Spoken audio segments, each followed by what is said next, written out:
Hello, ladies and gentlemen, and thank you for coming back to my channel. I am Screen Scene Guru, and tonight I'll be discussing Captain America Brave New World. I have watched it on streaming on Disney Plus. It has recently come out, and I watched it with my family. I had a really amazing time, despite what people have been saying about the film. I've got right here Sam's Captain American popcorn bucket with the lights, little interior lighting. I don't know how well you can kind of see that, but very cool. So this is probably the last popcorn bucket I've got this year. Actually, I'm actually really excited for the new Fantastic Four Galactus popcorn bucket that they've just recently announced online. But getting back to Captain America: Brave New World. So I've watched the Falcon Winter Soldier series. I believe there's a review on the channel. You guys can go check that out if you like. But getting into the movie, I thought this was an interesting start to Sam's Captain America. Full mantle, he's got his vibranium suit, everything. So going into the story, I've got IMDb pulled up right here. Sam Wilson, the new Captain America, finds himself in the middle of an international incident as he must discover the motive behind a nefarious global plot. So very interesting story. I felt this was very much like Captain America Winter Soldier and like Civil War, but a little bit better even, I would say. Just tough call for an MCU fan. I know Winter Soldier and Civil War had their distinctions from the comic book to the MCU, and I liked them for the most part. But when it came to this Captain America, I thought it made more realistic decisions than maybe even Steve Rogers' Captain America would have done. So I thought that was very fascinating. I know Marvel has had a really tough go of it this year with their politically charged content. I'd like to say Daredevil Born Again is one of the best MCU television series they've done in years. That's mainly because the showrunner decided to make it politically charged and basically rewrite most of the show. And then, of course, we know from reports of Captain America Brave New World having very tough rewrites, all the way up to a few months before it came out. Um, so I wouldn't put any of that blame on the director, Julius Ona, or Sam, we should say Anthony Mackie. I wouldn't put the blame on either one of those characters, the director, the actor, anybody.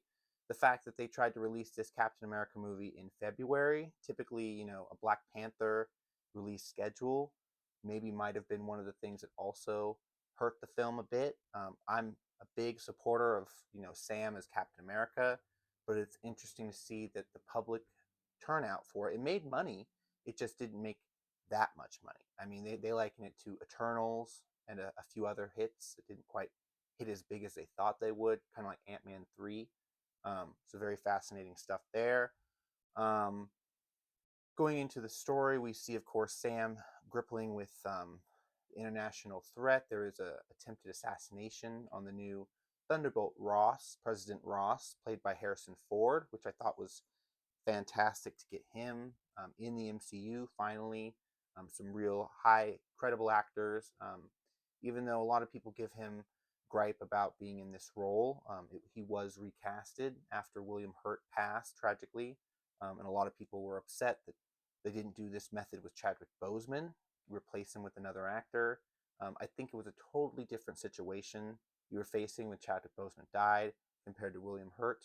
And of course, uh, Harrison Ford was a very great supporter of William Hurt. He was a colleague who came in to fill his role in the MCU. So that was different. But going into the story, we see, of course, the attempted assassination. We see people are brainwashed by using this audio, light visual hallucinations to commit acts they wouldn't normally do. I thought that was very fascinating. They go into the plot of the Winter Soldier a little bit more. You're introduced to former widows that worked for Israel that are, interestingly enough, protecting the president. So that was interesting to see. We, of course, see the thinker or the leader. I'm not exactly sure what they call him in the comic books, but He, of course, is reprising his role from The Incredible Hulk with Edward Norton in 2008. So it's been a really long time since that film. So it's interesting to see a Captain America film follow up the events of a Hulk movie that was well over a decade ago. But I really like The Incredible Hulk. Hulk's one of my favorite characters. So to put Captain America in a Hulk situation, I didn't mind, but I can see why people thought that was interesting.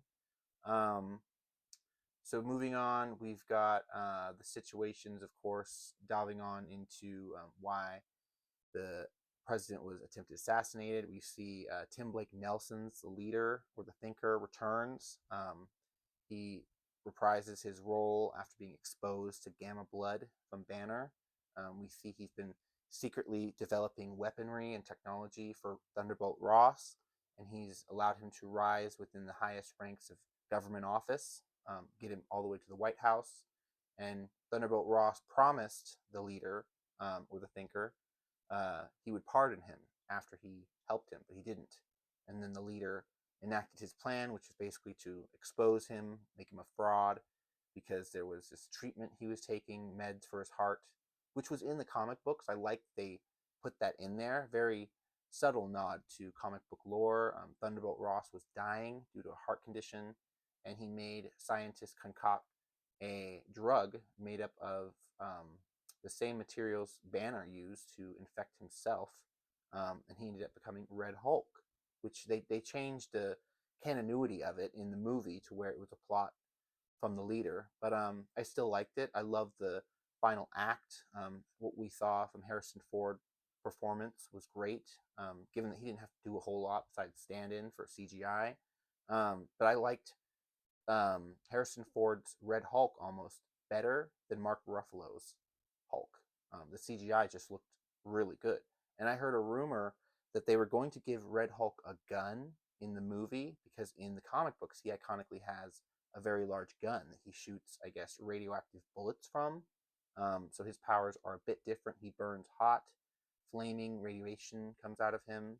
Uh, I'm not exactly sure how they would have incorporated that into the movie. It's probably part of the film that was rewritten and reshot because that would have been over the top.